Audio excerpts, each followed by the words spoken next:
Assalamualaikum warahmatullahi wabarakatuh. Bagaimana kabar teman-teman pada hari ini? Semoga selalu dalam keadaan sehat walafiat. Kali ini saya akan menanggapi atau menjawab satu pertanyaan dari masyarakat mengenai masalah harta gono gini. Jadi ceritanya begini, ada sebuah keluarga, kemudian si istrinya ini menggugat cerai suaminya. Istrinya dalam perkawinannya membeli tanah dan rumah yang kemudian juga atas nama istrinya. Nah, si suaminya ini ketika digugat meminta harta gono gini, akan tetapi si istrinya ini menolak untuk memberikan harta gono gini. Yang dari pertanyaan tadi, yang dari catatan bahwa tanah yang dan rumah yang dibeli itu adalah dibeli pada saat proses perkawinan. Pertanyaannya, apakah si suaminya sebenarnya bisa mendapatkan harta gono gini atau tidak? Ya, terima kasih atas pertanyaannya.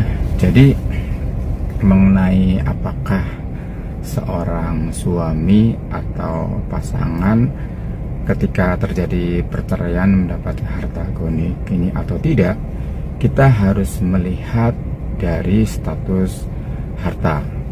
Jadi kalau di dalam perkawinan kan ada namanya harta bersama, ada namanya harta bawaan. Apabila tanah yang dibeli oleh istri tadi, tanah dan rumah yang dibeli istri tadi itu berasal dari harta bawaan, di mana harta bawaan ini dalam perkawinan adalah penguasaan sepenuhnya yang punya. Konten sebelum sudah saya jelaskan seperti itu maka apabila terjadi perceraian, maka harta bawaan tersebut akan diambil kembali atau dibawa kembali oleh yang punya atas nama tersebut. Nah, dalam konteks ini membeli tanah dan rumah ini menggunakan harta bawaan atau harta bersama. Apabila menggunakan harta bawaan, maka sebagaimana status harta bawaan ketika bercerai itu kembali kepada yang punya, maka dia bukanlah harta yang bisa dibagi untuk gono gini, karena itu bukan harta bersama, akan kembali kepada yang punya. Nah, satu, harus dilihat dulu apakah ini harta bawaan atau harta bersama. Nah, yang kedua, apabila tanah tersebut dibeli dengan harta bersama itu adalah harta yang diperoleh ketika masa perkawinan, tapi dari hasil pekerjaan atau hasil dari bisnis. Nah, misalnya mulai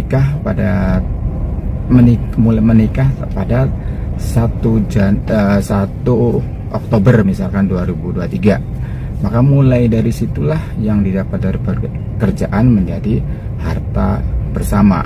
Apabila terjadi perceraian, maka seluruh harta yang didapat ketika masa perkawinan dari hasil pekerjaan atau bisnis itu menjadi harta bersama. Dan ketika terjadi perceraian, maka dibagilah harta gono gini atau menjadi dua, dengan catatan apabila perkawinannya memang tidak ada perjanjian pemisahan harta. Apabila ada perjanjian pemisahan harta, itu namanya biasanya adalah perjanjian pranikah, gitu ya.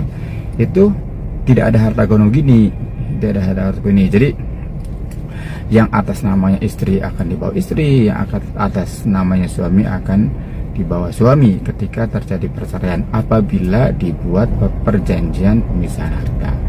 Tetapi apabila tidak dibuat perjanjian pemisahan harta, maka hasil dari pekerjaan dan bisnis ketika masa perkawinan itu menjadi harta gono gini. Ketika terjadi perceraian dibagi menjadi dua.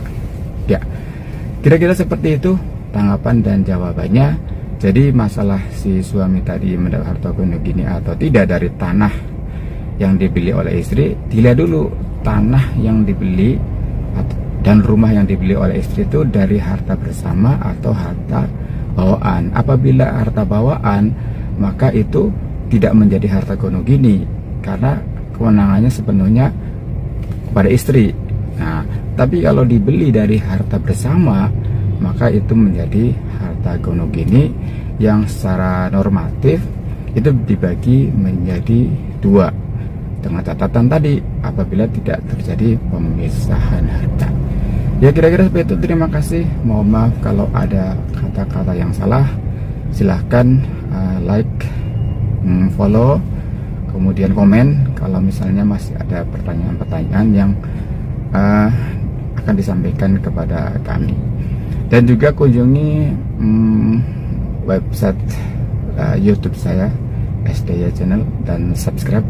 Di situ banyak tema-tema hukum tentang permasalahan hukum di masyarakat. Terima kasih. Assalamualaikum warahmatullahi wabarakatuh.